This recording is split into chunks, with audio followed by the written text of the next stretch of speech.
पतिव्रता बतियां करे आन पुरुष मुख जोड़े, साहेब बहुत रिसाते है वो पल में बैठे तोड़े। परमात्मा बहुत नाराज हो जाता है, गुस्सा हो जाता है, और ऐसे हम किसी इष्ट अन्य इष्ट से को याचना करते हैं आगे पाछे थे तो आपका कनेक्शन कट जाता है, पल में तोड़ देता है। वो तो अंतर्यामी है, उसका आगे छुपा ही नहीं सकते हम कुछ भी।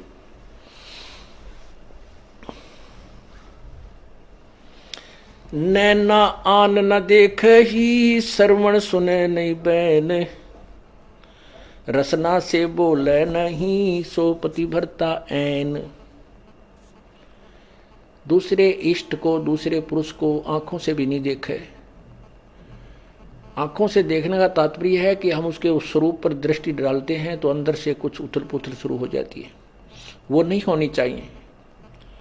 यानी हम किसी से कोई बात सुनते हैं, वो वहाँ गया था, उस माता दोकन गया था, उनका ये लाभ हो गया, और वह माता दोकन जाने वाला का नाश होया पड़ा, वो दिखा दूँ। उसको पिछले पुण्य की कमाई से कुछ मिल रहा है तो लगता है जैसे मैं वो दोकने गया हूँ उसी से मुझे लाभ हो गया। नहीं, ये ज्ञान आधार नहीं है, धूल में लठ लग रहा है। नैनो आन न देखे ही और श्रवण सुने ना बैने, यानी किसी और की प्रशंसा पुरुष की भी नहीं पतिव्रता सुन सकती, नहीं सुनना चाहिए। यानी दूसरे भगवानों के भी हमने प्रशंसा भी नहीं सुननी हमें, क्योंकि पहले तो हमें ज्ञान हो जाएगा नहीं कितनी समर्थता था, हम सुनेंगे भी तो भी अनसुनी हो जाएगी, पता लग जाएगा छोड़ बेरा हदी से ये भगवान है कहाँ तक के। अपने पिए के पलंग दर रह जमी से लागे, सोपी की से जांच डे जिनके मोटे भाग। अपने पति के पलंग के सहारे बैठी रहे, अर्थात कहने का भाव ये है कि द्वार धनी के पड़ा रहे धक्के धनी के खा, 100 काल जगजोल ही पर द्वार छोड़ ना जा।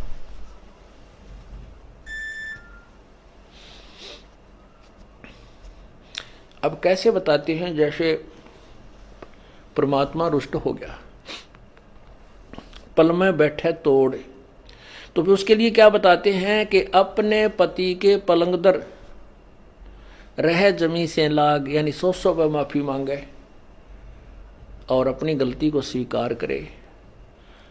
या अर्थात हम केवल अपने परमात्मा कबीर जी के ही चरणों में दोबारा आ जाएं, जैसे गलती होगी क्षमायाचना करवा ले करे और अपना उपदेश दोबारा पा ले।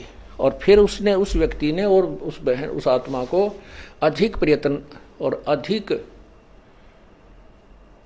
जो है विश्वास पैदा कराना पड़ेगा भगवान में, तब उसकी सुनाई शुरू होती है। तो यहाँ कहते हैं अपने पिए के पलंग दर रह जमी से लाग, और सोपति की से जांच है जिनके मोटे भाग। वही परमात्मा के सुख को प्राप्त कर सकेंगी वो आत्माएं। पति भरता और सुहेलड़ी सेवन अधिक अपार, पति भरता भाव नहीं ये चूम चटक श्रृंगारे।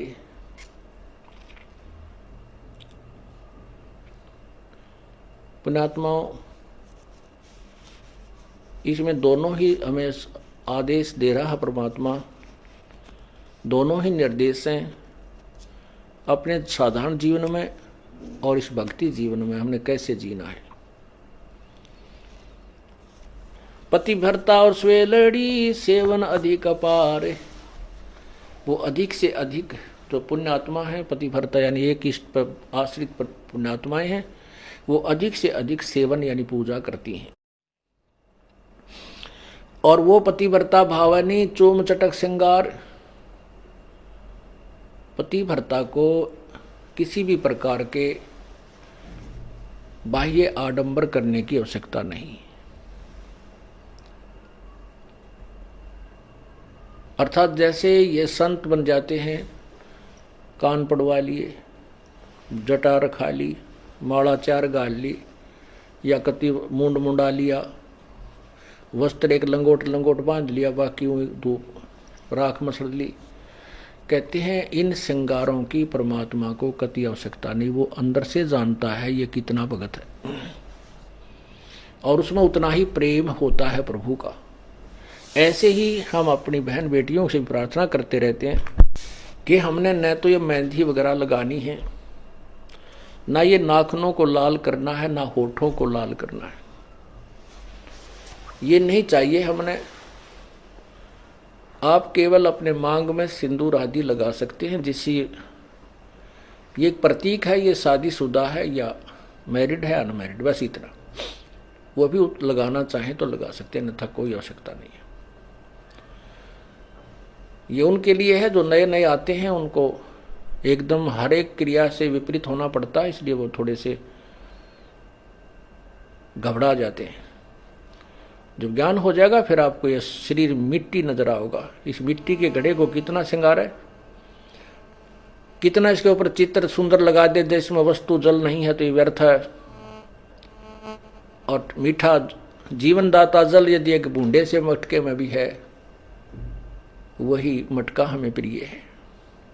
ऐसे ही परमात्मा की भक्ति में हमने साधारण बन के रहना है।